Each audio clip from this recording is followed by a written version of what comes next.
ಇದು ಕಡೇ ಕಾಲಕ್ಕೆ ಸಂಬಂಧಪಟ್ಟಂಥ ಎಲ್ಲ ಗುರುತುಗಳು ನಡೀತಾ ಇರುವುದನ್ನು ನಮ್ಮ ಕಣ್ಣಾರೆ ನಾವು ನೋಡ್ತಿದ್ದೇವೆ. ಅದಕ್ಕೆ ಒಂದು ಒಳ್ಳೆಯ ಉದಾಹರಣೆ ಏನಂತ ನೋಡಬೇಕಾದ್ರೆ, ದೇಶಕ್ಕೆ ವಿರುದ್ಧವಾಗಿ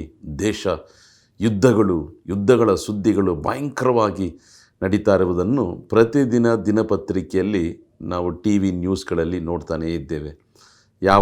ಯಾವ ದೇಶಕ್ಕೆ ವಿರುದ್ಧವಾಗಿ ಎದ್ದು ಬಾಂಬ್ಗಳನ್ನು ಹಾಕುತ್ತದೆಯೋ ನಮಗೆ ಗೊತ್ತಿಲ್ಲ.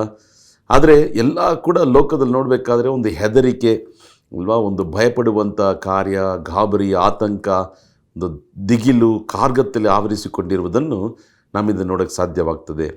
ಅದು ಮಾತ್ರ ಅಲ್ಲ ಪ್ರಿಯರಾದವರೇ, ಕಡೇ ಕಾಲದಲ್ಲಿ ಕರ್ತನ ಮಕ್ಕಳಿಗೆ, ದೇವರಿಂದ ಆರಿಸಲ್ಪಟ್ಟವರಿಗೆ ಕರ್ತನೊಂದು ವಾಗ್ದಾನ ಇಟ್ಟಿದ್ದಾನೆ. ಅಂತ್ಯ ಕಾಲದಲ್ಲಿ ಕಡೆಯ ದಿವಸಗಳಲ್ಲಿ ಎಲ್ಲ ಮನುಷ್ಯರ ಮೇಲೆ ನನ್ನ ಆತ್ಮವನ್ನು ಸುರಿಸುವೆ. ಆಗ ಪರಿಶುದ್ಧ ಆತ್ಮನ ಅಭಿಷೇಕ ನಮ್ಮ ಮೇಲೆ ಬರುವಾಗ ನಾವು ಹೊಂದಿಕೊಳ್ಳುವಂಥ ವರಗಳು, ಸೇವೆಗಳ ಬಗ್ಗೆನೇ ನಾವು ಕೆಲವೊಂದು ವಾರಗಳಿಂದ ನಾವು ಧ್ಯಾನಿಸುತ್ತಾ ಬರುತ್ತಿದ್ದೇವೆ ಅಲ್ವಾ. ಕಳೆದ ಕೆಲವು ವಾರಗಳು ನಾವು ಅನ್ಯ ಭಾಷೆಯ ವರ ಅಥವಾ ವಿವಿಧ ವಾಣಿಗಳನ್ನಾಡುವಂಥ ವರ, 1 ಕೊರಿಂಥದವರಿಗೆ 12ನೇ ಅಧ್ಯಾಯ ಅದರ 10ನೇ ವಾಕ್ಯವನ್ನು ನೋಡಬೇಕಾದ್ರೆ, ವಿವಿಧ ವಾಣಿಗಳನ್ನು ಆಡುವಂಥ ವರ, ಅದನ್ನು ಪರಿಶುದ್ಧಾತ್ಮನ ಅಭಿಷೇಕ ನಮ್ಮ ಮೇಲೆ ಬರುವಾಗ ನಮಗೇ ತಿಳಿಯದ ಹಾಗೆ ದೇವರ ಆತ್ಮನು ನಮ್ಮ ನಾಲಿಗೆಯನ್ನು ಉಪಯೋಗಿಸಿ ಪರಲೋಕದ ಆ ಭಾಷೆ, ಆ ಉನ್ನತವಾದಂಥ ಅನುಭವವನ್ನು ದೇವರು ನಮಗೆ ಅನುಗ್ರಹಿಸುವಂಥ ದೇವರಾಗಿದ್ದಾನೆ ಅಲ್ವಾ. ಅದರಲ್ಲಿ ಕೂಡ ನಾವು 3 ವಿಧವಾದಂಥ ಕಾರ್ಯಗಳ ಬಗ್ಗೆ ನಾನು ನಿಮ್ಮೊಟ್ಟಿಗೆ ಪರಿಚಯವಾಗಿ ನಾನು ಹೇಳಿದೆ.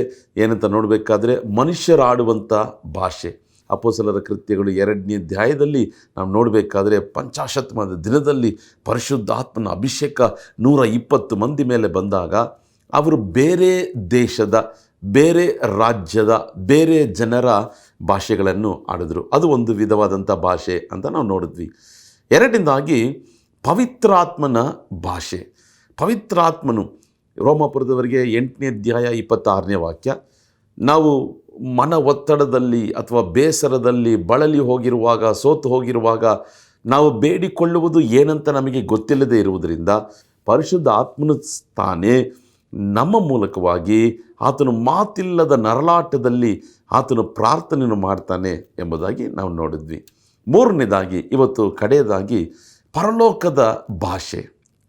ನೋಡ್ರಿ, 1 ಕೊರಿಂಥದವರಿಗೆ 13ನೇ ಅಧ್ಯಾಯ ಅದರ 1ನೇ ವಾಕ್ಯವನ್ನು ನೋಡಬೇಕಾದ್ರೆ, ನೀವು ಮನುಷ್ಯರ ಭಾಷೆಯನ್ನಾಡಿದ್ರು, ದೇವದೂತರ ಭಾಷೆಯನ್ನಾಡಿದ್ರು ಎಂಬುದಾಗಿ ಇಲ್ಲಿ ಬರೆಯಲ್ಪಟ್ಟಿದೆ. ಅಂದರೆ ದೇವದೂತರು ಎಲ್ಲಿ ಜೀವಿಸ್ತಾರೆ?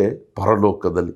ಅದು ಮಾತ್ರವಲ್ಲ, 2 ಕೊರಿಂಥದವರಿಗೆ 12ನೇ ಅಧ್ಯಾಯ ಅದರ 4ನೇ ವಾಕ್ಯವನ್ನು ನೋಡಬೇಕಾದ್ರೆ, ಅಪೊಸ್ತಲನಾದಂಥ ಪೌಲನು ಆ 3ನೇ ಆಕಾಶಕ್ಕೆ ಒಯ್ಯಲ್ಪಡುವಾಗ ಅಲ್ಲಿ ಅವನಿಂದ ಅರ್ಥ ಮಾಡಿಕೊಳ್ಳದ ಹಾಗೆ, ಒಂದು ಹೇಳಬಾರದ ಹಾಗೆ ಒಂದು ಮಾತುಗಳನ್ನು ಅವನು ಕೇಳಿದನು. ಅಲ್ಲಿ ನೋಡ್ರಿ, ಪರದೇಶಕ್ಕೆ ಒಯ್ಯಲ್ಪಟ್ಟು ಮನುಷ್ಯರು ನುಡಿಯಲ ಶಕ್ತವಾದ ಹೇಳಬಾರದ ಮಾತುಗಳನ್ನು ಕೇಳಿದನೆಂದು ಬಲ್ಲೆನು. ನೋಡ್ರಿ, ಪರಲೋಕಕ್ಕೆ ಒಯ್ಯಲ್ಪಟ್ಟಾಗ, 3ನೇ ಆಕಾಶಕ್ಕೆ ಒಯ್ಯಲ್ಪಟ್ಟಾಗ ಅವನಿಂದ ಆ ಭಾಷೆ ಅರ್ಥ ಆಗಲಿಲ್ಲ, ಆ ರೀತಿಯಾದಂಥ ಭಾಷೆಯನ್ನು ಕೇಳಿದ ಎಂಬುದಾಗಿ ಅಲ್ಲಿ ಕೂಡ ನಾವು ನೋಡ್ತೇವೆ. ಇವತ್ತು 3ನೇದಾಗಿ ಕಡೆಯದಾಗಿ ನಾವು ನೋಡುವಂಥ ಕಾರ್ಯ ಪರಲೋಕದ ಭಾಷೆ ಅಥವಾ ದೇವರು ಕೊಡುವಂಥ ಒಂದು ಭಾಷೆ. ಪ್ರಿಯರಾದವರೇ, ಒಂದನ್ನು ಚೆನ್ನಾಗಿ ಗಮನದಲ್ಲಿಟ್ಟುಕೊಳ್ಳ್ರಿ. ನಾವೇ ಎಲ್ಲೋ ಒಂದು ಬೈಬಲ್ ಕಾಲೇಜೋ ಇಲ್ಲ ಯಾವುದೋ ಒಂದು ಕಾಲೇಜಿಗೆ ಹೋಗಿ ಈ ಅನ್ಯ ಭಾಷೆಯನ್ನು ಕಲಿತುಕೊಳ್ಳಲು ಸಾಧ್ಯವಿಲ್ಲ. ಆಮೇನ್. ಸಾರ್, ಬ್ರದರ್, ಈ ಅನ್ಯ ಭಾಷೆ ಎಲ್ಲಿ ಕಲಿಸ್ತಾರೆ? ಯಾವ ಶಾಲೆಯಲ್ಲಿ ಕಲಿಸ್ತಾರೆ? ಇದಕ್ಕೇನಾದರೂ ಡಿಗ್ರಿ ಇದೆಯಾ? ಇದಕ್ಕೇನಾದರೂ PhD ಮಾಡ್ಬೋದಾ? ಡಾಕ್ಟ್ರೇಟ್ ಆಗ್ಬೋದಾ? ಆ ಥರ ಇಲ್ಲವೇ ಇಲ್ಲ ಪ್ರಿಯರಾದವರೇ. ಪರಿಶುದ್ಧ ಆತ್ಮನು ನಿಮ್ಮ ಮೇಲೆ, ನನ್ನ ಮೇಲೆ ಬರುವಾಗ ಆತನು ಕೊಡುವಂಥ ಭಾಷೆಯೇ ಈ ಪರಲೋಕದ ಭಾಷೆ. ಅದಾಮೇನು ಹೇಳ್ತೀರಾ? ಹಲ್ಲೆಲೂಯಾ. ಪರಿಶುದ್ಧಾತ್ಮನ ಅಭಿಷೇಕಕ್ಕಾಗಿ ಕಾದಿರಿ. ಪರಿಶುದ್ಧಾತ್ಮನ ಅಭಿಷೇಕವನ್ನು ಹೊಂದ್ಕೊಂಡ್ರಿ. ಕೆಲವರಿಗೆ ನೋಡ್ರಿ, ಮೊದಲನೇ ಸಾರಿ ಯಾವುದಾದ್ರೂ ಕೂಟಕ್ಕೆ ಬಂದಿರ್ತಾರೆ, ದೇವರ ಆತ್ಮನ ಅವರ ಮೇಲೆ ಬಂದ ತಕ್ಷಣ ಅವರ ಅನ್ಯ ಭಾಷೆಗಳಲ್ಲಿ ಮಾತಾಡಲು ಅವರು ಶುರು ಮಾಡ್ತಾರೆ. ಇದು ದೇವರು ಕೊಡುವಂಥ ಭಾಷೆ, ನಾವಾಗಿ ಏರ್ಪಡಿಸಿಕೊಳ್ಳುವಂಥ ಭಾಷೆ ಅಲ್ಲವೇ ಅಲ್ಲ. ಇದು ದೇವದೂತರ ಭಾಷೆ, ಪರಲೋಕದ ಭಾಷೆ, ಪರಲೋಕದ ದೇವರ ಒಂದು ಭಾಷೆಯಾಗಿದೆ ಪ್ರಿಯರಾದವರೇ. ಕೆಲವರು ಇದನ್ನು ನಂಬ್ತಾರೆ, ಕೆಲವರು ಇದನ್ನು ನಂಬೋದಿಲ್ಲ, ಕೆಲವರು ಇದನ್ನು ಆಸೆ ಪಡ್ತಾರೆ, ಕೆಲವರು ಇದನ್ನು ಆಸೆ ಪಡೋದಿಲ್ಲ, ಕೆಲವರು ಇದಕ್ಕಾಗಿ ಪ್ರಾರ್ಥಿಸ್ತಾರೆ, ಕೆಲವರು ಇದಕ್ಕಾಗಿ ಪ್ರಾರ್ಥಿಸುವುದಿಲ್ಲ, ಕೆಲವರು ಇದು ನನಗೆ ಬೇಕು ಎಂಬುದಾಗಿ ಎಡಬಿಡದೆ ಉಪವಾಸವಿದ್ದು ಕಾದಿರ್ತಾರೆ, ಕೆಲವರು ಇದಕ್ಕೆ ಕಾದಿರುವುದಿಲ್ಲ. ಪ್ರಿಯರಾದವರೇ, ಸತ್ಯವೇದ ಪುಸ್ತಕದಲ್ಲಿ ಪರಿಶುದ್ಧಾತ್ಮನ ವರಗಳಲ್ಲಿ ಇದು ಬಹಳ ಪ್ರಾಮುಖ್ಯವಾದದ್ದು. ದಯವಿಟ್ಟು ಈ ವರ ಬೇಕು ಅಂತ ದಾಹದಿಂದ ಕಾದಿರಿ, ಬೇಡ್ರಿ, ಬಯಸಿರಿ, ಆಸೆ ಪಡ್ರಿ, ಆಕಾಂಕ್ಷಿಸಿರಿ. ಕರ್ತನು ನಿಶ್ಚಯವಾಗಿ ನಿಮ್ಮನ್ನು ತುಂಬಿಸುವಂಥ ದೇವರಾಗಿದ್ದಾನೆ. ಹಲ್ಲೆಲೂಯಾ. ಯಾಕೆ ಈ ವರಗಳನ್ನೆಲ್ಲ ನಾವು ಹೊಂದ್ಕೋಬೇಕು? ಕಡೇ ಕಾಲದ ಉಜ್ಜೀವನ ಅದು ಈಗಲೇ ಶುರುವಾಗಿದೆ, ಆರಂಭಗೊಂಡಿದೆ. ಎಲ್ಲಿ ನೋಡಿದ್ರು ಆ ಜಾಗ ತುಂಬಿ ತುಳುಕುವಷ್ಟು ಜನರು, ಅನ್ಯ ಜನರು ಬರ್ತಿದ್ದಾರೆ. ಅವರ ಮೇಲೆಲ್ಲ ದೇವರಾತ್ಮನು ಸುರಿಯಲ್ಪಡ್ತಾ ಇದ್ದಾನೆ. ಒಂದು ಮಹಾದೊಡ್ಡ ಉಜ್ಜೀವನವು, ಅಂಗೈಯಷ್ಟು ಮೋಡವು ಕರ್ನಾಟಕ ರಾಜ್ಯದಲ್ಲಿ ಎದ್ದಿದೆ. ಪ್ರಿಯರಾದವರೇ, ಒಂದು ಮಹಾದೊಡ್ಡ ಉಜ್ಜೀವನ ನಮ್ಮ ರಾಜ್ಯದಲ್ಲಿ, ದೇಶದಲ್ಲಿ ಸಿಡಿಯಬೇಕಾದರೆ ನಿಮ್ಮ ಮೇಲೆ ಅಭಿಷೇಕ, ನನ್ನ ಮೇಲೆ ಅಭಿಷೇಕ, ವರಗಳು ನಮ್ಮಲ್ಲಿರುವಾಗ ನಿಶ್ಚಯವಾಗಿ ನಮ್ಮನ್ನು ಗೊಂಡು, ನಮ್ಮ ಮೇಲಿರುವಂಥ ಪರಿಶುದ್ಧ ಆತ್ಮನನ್ನು ಗೊಂಡು ಕರ್ತನು ಮಹಿಮೆಯಾದ ಕಾರ್ಯಗಳನ್ನು ಆತ ನಡೆಸುವಂಥ ದೇವರಾಗಿರ್ತಾನೆ. ಇನ್ನು ಅನೇಕ ಜನರು ದೇವರ ಬಳಿಗೆ ಬರಲು ಈ ವರಗಳು ಪ್ರಯೋಜನಕರವಾಗಿರುತ್ತದೆ.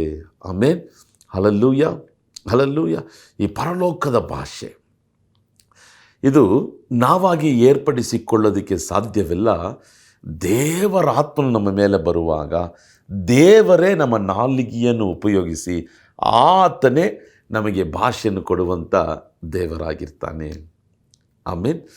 ಹಲ್ಲೆಲೂಯಾ. ದಯವಿಟ್ಟು ಇದರ ಬಗ್ಗೆ ನಿರ್ಲಕ್ಷ್ಯರಾಗಿ ಇರಬೇಡ್ರಿ, ಅಸಡ್ಡೆಯಾಗಿ ಇರಬೇಡ್ರಿ. ನೀವು ಬೇಡಿದರೆ ಕರ್ತನು ನಿಶ್ಚಯವಾಗಿ ನಿಮಗೆ ಕೊಡುವಂಥ ದೇವರಾಗಿದ್ದಾನೆ. ಈ ಪರಲೋಕ ಭಾಷೆ ಯಾಕಪ್ಪ ಅಲ್ವಾ? ಎಲ್ರಿಗೂ ಒಂದು ಪ್ರಶ್ನೆ ಇರುತ್ತಲ್ಲ, ಯಾಕೆ ಅನ್ಯ ಭಾಷೆ? ನೋಡ್ರಿ, ನಮ್ಮ ಪ್ರತಿಯೊಂದು ಪ್ರಶ್ನೆಗೂ ಈ ಸತ್ಯವೇದ ಪುಸ್ತಕದಲ್ಲಿ ಉತ್ತರ ಇದೆ ಪ್ರಿಯರಾದವರೇ.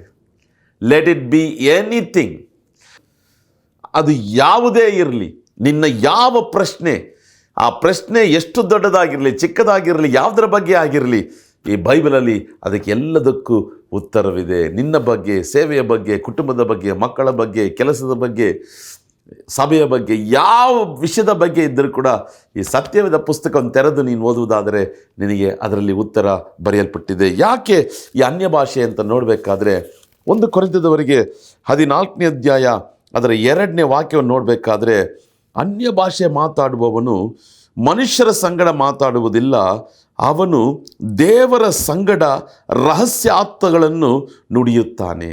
ಆಮೇಲೆ ಅನ್ಯ ಭಾಷೆ ಮಾತಾಡುವವನು ದೇವರ ಸಂಗಡ ಮಾತಾಡ್ತಾನೆ. ನಾವು ಅನ್ಯ ಭಾಷೆಗಳಲ್ಲಿ, ಈ ಪರಲೋಕದ ಭಾಷೆಗಳಲ್ಲಿ ಮಾತಾಡಬೇಕಾದ್ರೆ ಮನುಷ್ಯರಿಗೆ ಅದು ಗೊತ್ತಾಗೋದಿಲ್ಲ. ಮನುಷ್ಯರು ಗೇಲಿ ಮಾಡ್ತಾರೆ, ಪರಿಹಾಸ್ಯ ಮಾಡ್ತಾರೆ, ಅವ್ರು ಏನೇನೋ ಮಾತಾಡ್ತಾರೆ. ಅದರ ಬಗ್ಗೆ ಚಿಂತೆ ಪಡಬೇಡ್ರಿ. ಇದು ಮನುಷ್ಯರೊಟ್ಟಿಗೆ ಮಾತಾಡುವಂಥ ಭಾಷೆ ಅಲ್ಲ, ಇದು ದೇವರೊಟ್ಟಿಗೆ ಏನು ಮಾತಾಡ್ತೇವೆ? ರಹಸ್ಯಗಳನ್ನು ಮಾತಾಡ್ತೇವೆ. ಒಂದು ಆಮೇಲೆ ಹೇಳ್ತೀರಾ? ರಹಸ್ಯಗಳನ್ನು ಮಾತಾಡ್ತೇವೆ, ರಹಸ್ಯಗಳನ್ನು ಮಾತಾಡ್ತೇವೆ. ನಾವು ರಹಸ್ಯಗಳನ್ನು ಮಾತಾಡುವುದಕ್ಕಾಗಿ ದೇವರೊಟ್ಟಿಗೆ, ನಾವು ರಹಸ್ಯಗಳನ್ನು ಮಾತಾಡುವುದಕ್ಕಾಗಿ ದೇವರು ನಮಗೆ ಕೃಪೆಯಾಗಿ ಈ ವರವನ್ನು ನಮಗೆ ಕೊಟ್ಟಿದ್ದಾನೆ ಪ್ರಿಯರಾದವರೇ. ಆಮೇನ್. ಹಲ್ಲೆಲೂಯಾ. ಗಟ್ಟಿಯಾಗಿ ಹಲ್ಲೆಲೂಯಾ ಹೇಳ್ತೀರಾ? ಆಮೇನ್. ಹಲ್ಲೆಲೂಯಾ, ಹಲ್ಲೆಲೂಯಾ, ಹಲ್ಲೆಲೂಯಾ. ಈ ರಹಸ್ಯಗಳು ನೋಡ್ರಿ, ಈ ಕಮ್ಯುನಿಕೇಷನ್ ಅಲ್ವಾ, ನಾವು ಫೋನಿಂದ ಇಲ್ಲಿ ಕಾಲ್ ಮಾಡ್ತೀವಿ, ಅಲ್ಲಿ ಎಲ್ಲೋ ಎಷ್ಟೋ ಮೈಲ್ಗಟ್ಟಲೆ ದೂರದಲ್ಲಿರೋರಿಗೆ ಅದು ಕೇಳಿಸ್ತದೆ. ಆಮೇಲೆ ನಾನು ಎಲೆಕ್ಟ್ರಾನಿಕ್ಸ್ ಆ್ಯಂಡ್ ಕಮ್ಯುನಿಕೇಷನ್ ಇಂಜಿನಿಯರಿಂಗ್ ಮಾಡಿರೋದ್ರಿಂದ ಈ ಕಮ್ಯುನಿಕೇಷನ್ ಬಗ್ಗೆ ಎಷ್ಟೋ 25 ವರ್ಷಗಳ ಹಿಂದೆ ಓದಿದ್ದು. ಏನು ಮಾಡ್ಯುಲೇಷನ್, ಡಿಮಾಡ್ಯುಲೇಷನ್ ಅಂತ ಕರೀತಾರೆ, ಅಥವಾ ಕೋಡಿಂಗ್ ಆ್ಯಂಡ್ ಡಿಕೋಡಿಂಗ್. ಅಲ್ವಾ? ಇದು ಈ ವಾಕ್ಯವು ಏನಾಗ್ತದೆ, ಈ ನಾವು ಮಾತಾಡುವಂಥ ಸ್ವರವು ಅದು ಕೋಡ್ ಆಗಿ, ಅದು ಮಾಡ್ಯುಲೇಟ್ ಆಗಿ, ಅದೊಂದು ಪ್ಯಾಕೆಟ್ ಆಗಿ ಬದಲಾಗಿ ಅಲ್ಲಿ ಹೋಗಿ ಡಿಕೋಡ್ ಆಗುತ್ತೆ, ಅಲ್ಲಿ ಡಿಮಾಡ್ಯುಲೇಷನ್ ಆಗುತ್ತೆ ಅಲ್ವಾ? ಅದೇ ರೀತಿಯಾಗಿ ನಾವು ಮಾತಾಡುವಂಥ ಈ ಭಾಷೆ ಬೇರೆ ಯಾರಿಗೂ ಗೊತ್ತಾಗೋದಿಲ್ಲ. ನೋಡ್ರಿ, ನೀವೊಂದು ಫೋನಲ್ಲಿ ಮಾತಾಡ್ತೀರಾ, ಅದು ಯಾರಾದರೂ ಕೇಳ್ಸೋಕ್ಕೆ ಸಾಧ್ಯನಾ ಅಲ್ವಾ? ಇಲ್ಲಿಂದ ಒಂದು ಫೋನು, ಅಲ್ಲಿ ಇನ್ನೊಬ್ರಿಗೆ ಒಂದು ಫೋನು, ಫ್ರೆಂಡಿಗೆ ಕರೆ ಮಾಡ್ತೀರಾ, ಮಧ್ಯದಲ್ಲಿ ಯಾರಿಗಾದರೂ ಅದು ಎಲ್ಲೋಗುತ್ತೆ, ಆ ಸಿಗ್ನಲ್ ಎಲ್ಲೋಗುತ್ತೆ, ಏನು ನಮಗೆ ಗೊತ್ತಾಗೋದೇ ಇಲ್ಲ ಅಲ್ವಾ? ಅದೇ ರೀತಿಯಾಗಿ ನಾವು ಅನ್ಯ ಭಾಷೆಗಳಲ್ಲಿ ಮಾತಾಡಬೇಕಾದ್ರೆ ಯಾರಿಗೂ ಅದು ಅರ್ಥ ಆಗೋದಿಲ್ಲ. ಅದು ಪರಲೋಕದ ದೇವರು ಅದನ್ನು ಅರ್ಥ ಮಾಡಿಕೊಳ್ಳುವಂಥ ದೇವರಾಗಿದ್ದಾನೆ. ಹಲ್ಲೆಲೂಯಾ! ಪರಲೋಕದ ದೇವರು ಇದನ್ನು ಅರ್ಥ ಮಾಡಿಕೊಳ್ಳುವಂಥ ದೇವರಾಗಿದ್ದಾನೆ. ನಮಗೆ ಗೊತ್ತಿಲ್ಲದ ರಹಸ್ಯಗಳನ್ನು ಪರಿಶುದ್ಧಾತ್ಮನು ನಮ್ಮ ಮುಖಾಂತರವಾಗಿ ದೇವರೊಟ್ಟಿಗೆ ಮಾತಾಡಲು ಅದನ್ನು ಉಪಯೋಗಿಸಿಕೊಳ್ಳುತ್ತಾನೆ. ಆಮೇಲೆ ಸ್ಮಿತ್ ವಿಗಲ್ಸ್ವರ್ತ್ ಅಂತ ಒಬ್ಬ ದೇವ ಸೇವಕರಿದ್ದರು. ಅವರು ಬಲವಾಗಿ ಸೇವೆ ಮಾಡ್ತಾಯಿದ್ರು. ಅವರ ಸೇವೆಯ ಆರಂಭ ಕಾಲದಲ್ಲಿ ನೋಡಬೇಕಾದ್ರೆ ಒಂದು ದಿನ ಒಂದು ಮನೆಗೆ ಕರೆದಿದ್ದಂತೆ ಆ ಮನೆಯಲ್ಲಿ ಒಬ್ಬ ಹುಡುಗನಿಗೆ ಭಯಂಕರವಾದಂಥ ದೆವ್ವ ಕಾಟ. ಏನೇನೋ ಮಾಡಿದ್ರೂ ಕೂಡ ದೆವ್ವ ಹೋಗ್ತಾನೆ ಇರಲಿಲ್ವಂತೆ. ಸೊ ಈ ದೇವ ಸೇವಕರು ಆಗಾಗ ಅವ್ರ ಮನೆಗೆ ಹೋಗಿ ಪ್ರಾರ್ಥನೆ ಮಾಡ್ತಿದ್ರಂತೆ, ಆದರೆ ಆ ದೆವ್ವ ಅವರನ್ನು ಬಿಟ್ಟು ಹೋಗ್ತಾನೇ ಇಲ್ವಂತೆ. ಅವನೇನು ಮಾಡ್ತಿದ್ದ, ಆ ಹುಡುಗ ಮೈಯಲ್ಲಿರುವಂಥ ಬಟ್ಟೆ ಎಲ್ಲ ಕಳಚಿ ಬಿಸಾಡ್ಬಿಟ್ಟು ಬೀದಿಯಲ್ಲಿ ಓಡ್ತಿದ್ದಂತೆ. ಪಕ್ಕದಲ್ಲಿ ದೊಡ್ಡ ಸಮುದ್ರವಿತ್ತು, ಸಮುದ್ರದಲ್ಲಿ ಹೋಗಿ ಬೀಳ್ತಾ ಇದ್ದಂತೆ. ಸ್ಮಿತ್ ವಿಗಲ್ಸ್ವರ್ತ್ಗೆ ಭಯಂಕರವಾದಂಥ ಒಂದು ದುಃಖ, ನಾನು ಇಷ್ಟು ಪ್ರಾರ್ಥನೆ ಮಾಡ್ತೀನಿ, ಹೋಗಿ ಏನು ನಡೀತಿಲ್ವಲ್ಲ ಎಂಬುದಾಗಿ. ಒಂದು ದಿನ ಬೆಳಗ್ಗೆ ಎದ್ದು ಅವ್ರೇನು ಮಾಡಿದ್ರು, ಒಂದು ಆಲಯಕ್ಕೆ ಹೋಗಿ ಮೊಣಕಾಲೂರಿ ಪ್ರಾರ್ಥನೆ ಮಾಡ್ತಾ ಇದ್ದಾಗ ದಿಢೀರಂತ ಅವರ ಮೇಲೆ ಪರಿಶುದ್ಧಾತ್ಮನು ಬಂದ. ಅನೇಕ ನಿಮಿಷಗಳು ಅವರಿಗೆ ತಿಳಿಯದ ಮಾತು ಅನ್ಯ ಭಾಷೆಗಳಲ್ಲಿ ಪ್ರಾರ್ಥನೆ ಮಾಡ್ತಾ ಇದ್ದಾರಂತೆ. ನಿಲ್ಲಿಸೋಕ್ಕೆ ಆಗಲಿಲ್ಲ. ಒಂದು ಭಯಂಕರವಾದಂಥ ಪರಲೋಕದ ಭಾಷೆ. ನಾನು ಹೇಳ್ದಲ್ಲ, ನಾವು ಪರಲೋಕದ ಭಾಷೆಯಲ್ಲಿ ಮಾತಾಡಬೇಕಾದ್ರೆ ದೇವರೊಟ್ಟಿಗೆ ರಹಸ್ಯಗಳನ್ನು ಮಾತಾಡ್ತೇವೆ.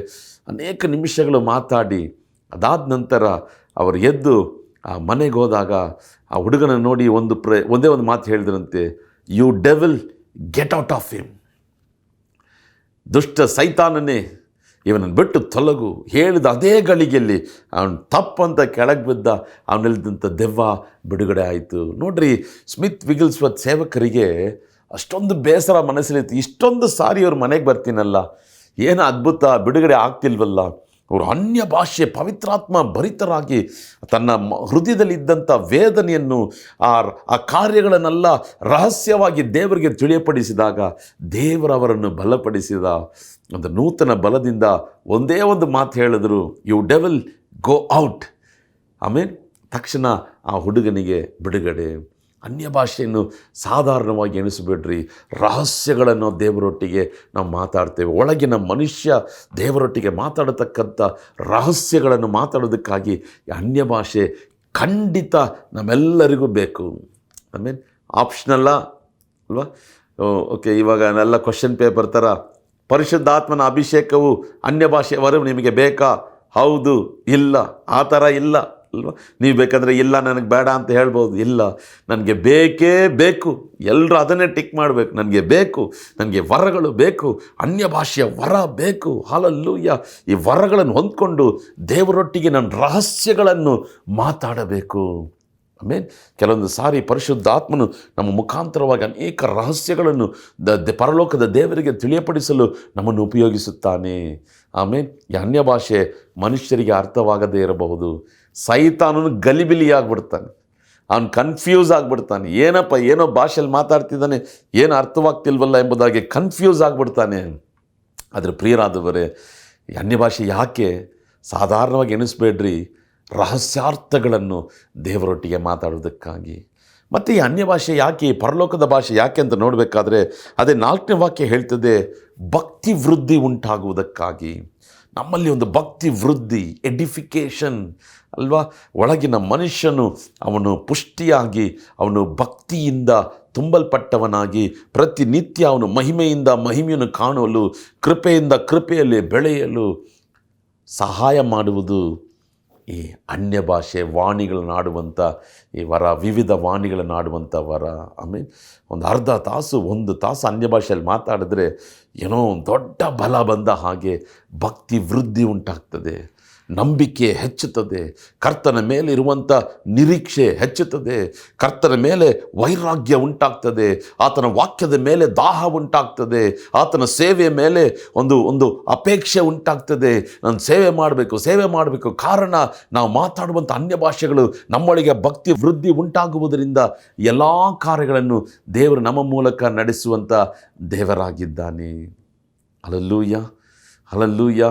ಪ್ರತಿನಿತ್ಯ ಅರ್ಧ ತಾಸು 1 ತಾಸಾದರೂ ನೀವು ಅನ್ಯ ಭಾಷೆ ಮಾತಾಡ್ತಾನೇ ಇರಿ. ಆಮೇಲೆ ಹಲ್ಲೆಲೂಯ. ನನಗೂ ಈ ಸಂದೇಶ ನನಗೂ ಕೂಡ. ಆಮೇಲೆ ಕಾರಲ್ಲಿ ಹೋಗ್ತಾ ಇದ್ದೀರಾ, ಅನ್ಯ ಭಾಷೆ ಮಾತಾಡ್ತಾನೇ ಹೋಗಿ. ಕೆಲಸ ಮಾಡ್ತಿದ್ದೀರಾ, ಆಫೀಸಲ್ಲಿ ಕಂಪ್ಯೂಟ್ರು ಲ್ಯಾಪ್ಟಾಪ್ ತೆಗೆದು ಹೃದಯದಲ್ಲಿ ಅನ್ಯ ಭಾಷೆ ಮಾತಾಡ್ತಾನೇ ಇರಿ. ಸೇವೆಗೆ ಹೋಗ್ತೀರಾ, ನಾನು ಸೇವೆಗೆ ಹೋಗ್ಬೇಕಾದ್ರಲ್ಲ, ಕಾರಲ್ಲಿ ಪ್ರಯಾಣ ಮಾಡಬೇಕಾದ್ರೆ ಅನ್ಯ ಭಾಷೆಯಲ್ಲಿ ಮಾತಾಡ್ತಾ ಇರಬೇಕಾದ್ರೆ ನೋಡ್ರಿ, ನಾನು ಇವಾಗ ಹೇಳಿದ ತಕ್ಷಣ ನನ್ನ ಮೇಲೆ ಒಂದು ಶಕ್ತಿ ಇಳಿದು ಬಂದ ಹಾಗೆ ಅಲ್ವಾ, ನನಗೆ ಆ ಪ್ರಸನ್ನತೆಯನ್ನು ಸ್ಪರ್ಶಿಸಲು ಆಗ್ತಾ ಇದೆ. ನಾವು ಅನ್ಯ ಭಾಷೆಯಲ್ಲಿ ಮಾತಾಡ್ತಾ ಇರಬೇಕಾದ್ರೆ ಒಂದು ದೇವರ ಪ್ರಸನ್ನತೆ ನಮ್ಮನ್ನು ಆವರಿಸಿಕೊಳ್ಳುತ್ತದೆ, ನಮ್ಮ ಆಲೋಚನೆಗಳು ಬದಲಾಗುತ್ತದೆ, ನಮ್ಮ ಹೃದಯದ ಯೋಚನೆಗಳು ಬದಲಾಗುತ್ತದೆ, ಭಾರಗಳು ನೀಗ್ತದೆ. ಕರ್ತನು ಒಂದು ವಿಶ್ರಾಂತಿಯನ್ನು ನಮಗೆ ಅನುಗ್ರಹಿಸುವಂಥ ದೇವರಾಗಿರ್ತಾನೆ. ದೇವರ ಪ್ರಸನ್ನತೆಯನ್ನು ನಾವು ಅನುಭವಿಸ್ತಲೇ ಇರಬೇಕಾ, ಅನ್ಯ ಭಾಷೆಯಲ್ಲಿ ಮಾತಾಡ್ತಾನೇ ಇರೋಣ. Hallelujah, hallelujah, hallelujah. ನನ್ನ ಫ್ರೆಂಡು ಒಂದು ಕಾಲೇಜಲ್ಲಿ ಓದ್ತಿದ್ರಂತೆ. ಆ ಕಾಲೇಜಲ್ಲಿ ಓದ್ತಿರ್ಬೇಕಾದ್ರೆ ಇಂಜಿನಿಯರಿಂಗ್ ಕಾಲೇಜಲ್ಲಿ ಅಲ್ಲಿ ಪ್ರಾರ್ಥನಾ ಗುಂಪುಗಳಿರ್ತಿತ್ತು. ಆಗ ಅಲ್ಲಿ ಸ್ಟೂಡೆಂಟ್ಗಳೇ 2ನೇ ವರ್ಷ ಓದೋರು, 3ನೇ ವರ್ಷ ಓದೋರು, 4ನೇ ವರ್ಷ ಓದೋರೆಲ್ಲ ಒಂದೊಂದು ದಿನ ಒಬ್ಬೊಬ್ಬರು ಪ್ರೇಯರ್ ನಡೆಸ್ತಾಯಿದ್ರು. ಅಲ್ಲಿ ಹೋದರೆ ಲೀಡ್ರ್ ಇರ್ತಾರಲ್ಲ, 4ನೇ ವರ್ಷ ಓದ್ತಿರೋ ಹುಡುಗರು ಲೀಡ್ರ್ ಆಗಿರ್ತಾರೆ, ಅವ್ರು ಕೈ ಇಟ್ಟರೆ ದೆವ್ವಗಳೆಲ್ಲ ಓಡ್ತಿತ್ತಂತೆ. ಈಗ ನನ್ನ ಫ್ರೆಂಡು ಆ ಕೂಟಕ್ಕೆ ಹೋಗೋಕ್ಕೆ ಹೆದರ್ತಾ ಇದ್ರಂತೆ. ಕಾರಣ ಇವರೆಲ್ಲ ನೋಡೋದಕ್ಕೆ ಚೆನ್ನಾಗಿದ್ದಾರೆ, ಒಳ್ಳೆಯವರಾಗಿದ್ದಾರೆ, ದಮ್ ಹೊಡಿಯೋದಿಲ್ಲ, ಎಣ್ಣೆ ಹೊಡಿಯೋದಿಲ್ಲ. ಇವ್ರ ಮೇಲೆ ಕೈ ಇಟ್ಟರೆ ಇಷ್ಟೊಂದು ದೆವ್ವ ಓಡುತ್ತಲ್ಲ, ನಾನು ದಮ್ ಹೊಡಿತಾ ಇದ್ದೀನಿ, ಎಣ್ಣೆ ಹೊಡಿತಾ ಇದ್ದೀನಿ, ಅಯ್ಯೋ ನಾನು ಈ ಕೂಟಕ್ಕೆ ಹೋಗೋದೇ ಇಲ್ಲ, ನನ್ನ ಮೇಲೆ ಎಷ್ಟು ದೆವ್ವ ಹೋಗುತ್ತಾ ಅಂತ ಅವ್ರು ಹೋಗಲೇ ಇಲ್ವಂತೆ. ಒಂದು ದಿನ ಅವರಿಗೆ ತುಂಬ ಬೇಸರ ಆಯಿತು, ಕಾಲೇಜ್ ಪರೀಕ್ಷೆಲೆಲ್ಲ ಫೇಲ್ ಆದರು. ಫ್ರೆಂಡ್ ಹೇಳಿದಂತೆ, ಬಾರೋ ಸುಮ್ಮನೆ ಹೋಗಿ ಅದನ್ನು ಪ್ರೇಯರ್ ಅಂತಾರಲ್ಲ, ಹೋಗಿ ಕೂತ್ಕೊಂಡು ಬರೋಣ.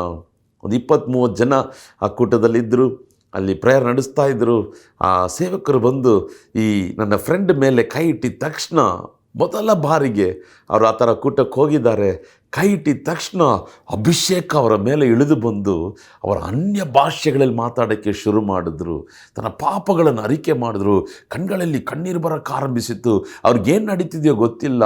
ಅವರ ಇಡೀ ಜೀವನವೇ ಬದಲಾದ ಹಾಗೆ ಒಂದು ಅನುಭವ ನೋಡ್ರಿ. ಅವರು ಹೊಸದಾಗಿ ಹೋಗಿದ್ದಾರೆ. ತಕ್ಷಣ ದೇವರ ಅನ್ಯ ಭಾಷೆ ಮಾತಾಡುವಂಥ ಕೃಪೆಯನ್ನು ಆತನ ಕೊಟ್ಟ. ಇನ್ನೊಬ್ಬರು ಫ್ರೆಂಡ್ ಬೆಂಗಳೂರಲ್ಲೇ ಸೇವೆ ಮಾಡ್ತಾರೆ. ಅವ್ರು ಹೇಳಿದ್ರು, ಅವರು 7 ವಯಸ್ಸಿದ್ದಾಗ ಒಬ್ಬ ಸೇವಕರು ಅವ್ರ ಮನೆಗೆ ಪ್ರಾರ್ಥನೆಗಾಗಿ ಬಂದಿದ್ರಂತೆ. ಸಾಧಾರಣವಾದಂಥ ಒಂದು ಮನೆ ಕೂಟ. ದಿಢೀರಂತ 7 ವಯಸ್ಸಿನ ಹುಡುಗ, ಇವರು ಚೆನ್ನಾಗಿ ಸೇವೆ ಮಾಡ್ತಿದ್ದಾರೆ ಕನ್ನಡದಲ್ಲೇ, 7 ವಯಸ್ಸಿನ ಹುಡುಗ ಅವರಿದ್ದಾಗ ಅವರ ಮೇಲೆ ಅಭಿಷೇಕ ಬಂದಿದ್ದ ತಕ್ಷಣ ಅವರ ಅನ್ಯ ಭಾಷೆಗಳಲ್ಲಿ ಮಾತಾಡೋಕ್ಕೆ ಶುರು ಮಾಡಿದ್ರು. ಪ್ರಿಯರಾದವರೇ, ಯಾವ ಗಳಿಗೆಯಲ್ಲಿ ಯಾವ ದಿನದಲ್ಲಿ ದೇವರು ನಮಗೆ ಕೊಡ್ತಾರೆ ನಮಗೆ ಗೊತ್ತಾಗೋದಿಲ್ಲ. ಆದರೆ ಕಾದಿರೋಣ, ಅಪೇಕ್ಷೆಯಿಂದ ಕೇಳ್ತಾರೆ ಇರೋಣ, ದಾಹದಿಂದ ಕಾದಿರೋಣ. ಕರ್ತನು ನಿಶ್ಚಯವಾಗಿ ನಿಮ್ಮನ್ನು ನನ್ನನ್ನು ತುಂಬಿಸುವಂಥ ದೇವರಾಗಿದ್ದಾನೆ. ಹಲ್ಲೆಲೂಯ. ದಾಹವಿದ್ದರೆ ನನ್ನ ಹತ್ರ ಬನ್ನಿರಿ ಅಂತ ಯೇಸು ಕ್ರಿಸ್ತನ ಕರೆದ. ಯೋಹಾನ 7:37 ದೇವರೇ, ನಾನು ದಾಹದಿಂದ ಬಂದಿದ್ದೇನೆ ಸ್ವಾಮಿ. ಭಕ್ತಿ ವೃದ್ಧಿ ಉಂಟಾಗುತ್ತದೆ. ಹಲ್ಲೆಲೂಯ. ನೋಡಿ, ದೇವರ ಕೃಪೆಯಿಂದ ಅನೇಕ ಜಾಗಗಳಿಗೆ ಹೋಗಬೇಕಾದ್ರೆ ಅನೇಕ ಜನರ ಮೇಲೆ ಕೈ ಇಡುವಾಗ ಅವರ ಅಭಿಷೇಕವನ್ನು ಹೊಂದ್ಕೊಳ್ತಾರೆ. ಅನೇಕ ಜನರು ಮೊದಲ ಬಾರಿಗೆ ಅನ್ಯ ಭಾಷೆ ಮಾತಾಡಿದ್ದಾರೆ. ನನಗೆ ಆಶ್ಚರ್ಯವಾಗಿರ್ತದೆ. ಮೊದಲ ಬಾರಿಗೆ ತಾಳಕ್ಕಾಗದ ಹಾಗೆ, ದೇವರೇ, ಈ ಅಂತ್ಯಕಾಲದಲ್ಲಿ ನಿನ್ನ ಪ್ರಸನ್ನತೆಯನ್ನು, ಅಭಿಷೇಕವನ್ನು, ವರಗಳನ್ನು ನೀನು ಎಲ್ಲ ಜನರಿಗೂ ನೀಡುವಂಥ ದೇವರಾಗಿದ್ದೆ ಸ್ವಾಮಿ. ಅದನ್ನು ನೆನೆಸಿ ನಾವು ನಿಮಗೆ ವಂದನೆ ಸಲ್ಲಿಸ್ತೇವೆ ಸ್ವಾಮಿ. Hallelujah, hallelujah. ಅನೇಕ ಜನರು ನೋಡ್ರಿ, ಅವರು ನಾಲಿಗೆಯನ್ನು ಗಟ್ಟಿಯಾಗಿ ಹಿಡ್ಕೊಳ್ತಾರೆ, ತಮ್ಮನ್ನೇ ಗಟ್ಟಿಯಾಗಿ ನಿಲ್ಲಿಸ್ಕೊಳ್ತಾರೆ. ಫ್ರೀಯಾಗಿ ಬಿಟ್ಟುಕೊಡ್ರಿ. ಕರ್ತನು ನಿಶ್ಚಯವಾಗಿ ನಿಮ್ಮನ್ನು ನನ್ನನ್ನು ತುಂಬಿಸುವಂಥ ದೇವರಾಗಿರ್ತಾನೆ. ಆಮೇಲೆ ನೋಡ್ರಿ, ನಾನು ಒಂದು ಕ್ರೈಸ್ತರಲ್ಲದಿರುವಂಥ ಒಂದು ಕುಟುಂಬದಿಂದ ನಾನು ಯೇಸುವನ್ನು ಸ್ವೀಕಾರ ಮಾಡಿಕೊಂಡೆ 2001ನೇ ವರ್ಷ. 2001ನೇ ವರ್ಷ ಸೆಪ್ಟೆಂಬರ್ ತಿಂಗಳಿಂದ ನಾನು ಏನು ಮಾಡಿದೆ, ಚರ್ಚ್ಗೆ ರೆಗ್ಯುಲರಾಗಿ ಹೋಗಿ ಶುರು ಮಾಡಿದೆ. ಅದಾದಮೇಲೆ ಈ ವರಗಳ ಬಗ್ಗೆ ನನಗೆ ಗೊತ್ತಾಯಿತು. ಒಂದು 3 ತಿಂಗಳು 6 ತಿಂಗಳಲ್ಲಿ ವರಗಳ ಬಗ್ಗೆ ನನಗೆ ಗೊತ್ತಾಯಿತು. ಅಭಿಷೇಕದ ಬಗ್ಗೆ ತಿಳಿಯ ಬಂದಿತ್ತು. ಆಮೇಲೆ ಅಭಿಷೇಕ ಬೇಕು, ವರಗಳು ಬೇಕು ಅಂತ ನಾನು ತುಂಬ ದಿನ ಉಪವಾಸವಿದ್ದು, ಎಷ್ಟೋ ಪ್ರಾರ್ಥನೆ ಮಾಡಿದ್ದೆ. ಆದರೆ ನನಗೆ ನಾಚಿಕೆ, ನನಗೆ ಇದರಲ್ಲೆಲ್ಲ ಅನುಭವನೇ ಇಲ್ವಲ್ಲ, ಹೇಗೆ ಅನ್ಯ ಭಾಷೆ ಮಾತಾಡೋದು, ಹೇಗೆ ಯಾರೇನು ತಿಳ್ಕೊತಾರೆ ಎಂಬುದಾಗಿ ನಾಚಿಕೆ. ಆದ್ದರಿಂದ ನಾನು ಅದಕ್ಕೆ ಪ್ರಯತ್ನವೂ ಪಡಲಿಲ್ಲ. ಆದರೆ ನಾನು ಪ್ರಾರ್ಥನೆ ಮಾಡ್ತಾನೇ ಇದ್ದೆ. ಒಂದು ದಿನ ನಾನು ತೀರ್ಮಾನ ಮಾಡಿದೆ, ನಾವು ಕೆಲವೊಂದು ದಿವಸಗಳು ಉಪವಾಸ ಇರೋಣ. ಎಷ್ಟು ದಿವಸ ಅಂತ ತೀರ್ಮಾನ ಮಾಡಿಕೊಳ್ಳಿಲ್ಲ, ಕೆಲವೊಂದು ದಿವಸಗಳು ಉಪವಾಸ ಇರೋಣ. ವರಗಳು ಬೇಕು, ಅನ್ಯ ಭಾಷೆ ವರ ಬೇಕು, ಎಲ್ಲ ವರಗಳು ಬೇಕು ಅಂತ 2003ನೇ ವರ್ಷ ಇರ್ಬೋದು, ನಾನು ರಕ್ಷಣೆ ಒಂದು 2 ವರ್ಷಗಳ ನಂತರ ಪ್ರತಿನಿತ್ಯ ಸಂಜೆ ವೇಳೆಯಲ್ಲಿ ನಾನು ಕೆಲಸ ಮುಗಿಸ್ಕೊಂಡು ಬಂದು ನನ್ನ ಸಭೆಗೆ ಹೋಗಿ ಅಲ್ಲಿ ಪ್ರತಿನಿತ್ಯ 2 ತಾಸು 3 ತಾಸು ಪ್ರಾರ್ಥನೆ ಮಾಡ್ತಾ ಇದ್ದೆ. ಯಾರೂ ಇರ್ತಿರಲಿಲ್ಲ, ನಾನು ಮಾತ್ರ ಮೊಣಕಾಲೂರಿ ಒಂದು 5 ಗಂಟೆಗೆ ಹೋದರೆ ಆ ಕತ್ತಲೆ ಆಗುವ ತನಕ ನಾನು ಅಲ್ಲಿ ಪ್ರಾರ್ಥನೆ ಮಾಡಿ ಹಿಂದಿರುಗ್ತಾ ಇದ್ದೆ. ಒಂದು ದಿನ ತೀರ್ಮಾನ ಮಾಡಿಕೊಂಡೆ, ಇವತ್ತು ನಾನು ಚರ್ಚಿಗೆ ಹೋಗಿ ಹಿಂದಿರುಗಿ ಬರಬೇಕಾದ್ರೆ ಅನ್ಯ ಭಾಷೆ ಮಾತಾಡ್ತಲೇ ಬರಬೇಕು. ಹಲ್ಲೆಲೂಯಾ. ನಾನು ಏನು ಮಾಡಿದೆ, ಚರ್ಚಿಗೆ ಹೋದೆ, ಅಲ್ಲಿ ಮೊಣಕಾಲೂರಿ ಸ್ತೋತ್ರ ಮಾಡೋಕ್ಕೆ ಶುರು ಮಾಡಿದೆ. ಯಾರೂ ಇಲ್ಲ ಸಭೆಯಲ್ಲಿ, ನಾನು ಮಾತ್ರ ಇದ್ದೇನೆ.